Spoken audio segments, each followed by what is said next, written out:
Suportado ng ilang kongresista ang mga hakbang ng administrasyon para matukoy kung sino ang nasa likod ng mga palpak na flood control project sa bansa. Yan ang ulat ni Mela Lesmoras.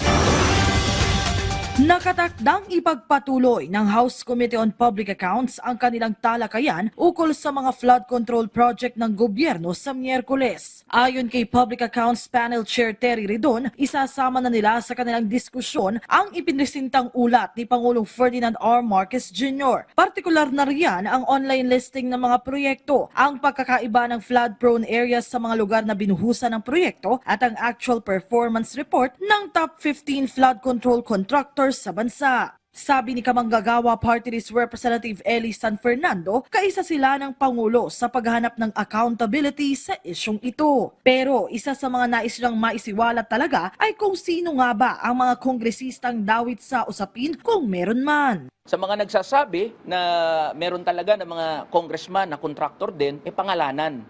Nang sa gayon, magkaroon din ng avenue para makapagpaliwanag itong mga kontraktor at kung sino man ang sangkot sa bilyong-bilyong pondo na nawawala dahil sa palpak ng mga flood control projects. Ang iba pang mambabatas naghayag din ng suporta sa mga hakbang ng Pangulo. Git ni Navotas Lone District Representative Toby Tiangco, dapat ay makipagtulungan dito ang lahat ng ahensya, contractors at mga lokal na opisyal para na rin agarang maresolba ang issue. Habang ang Makabayan Bloc patuloy rin daw na babantayan ang usapin.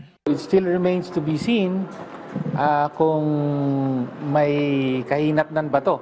Siyempre, ang pinakasukatan naman, meron bang makakasuhan? Diba?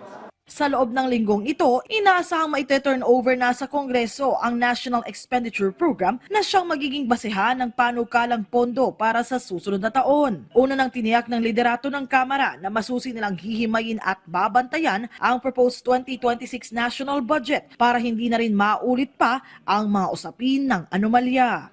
Pagtitiyak ng Kamara sa kanilang bawat hakbang kapakanan ng taong bayan ang kanilang prioridad. Mela Lesmoras para sa Pambansang TV sa Bagong Pilipinas.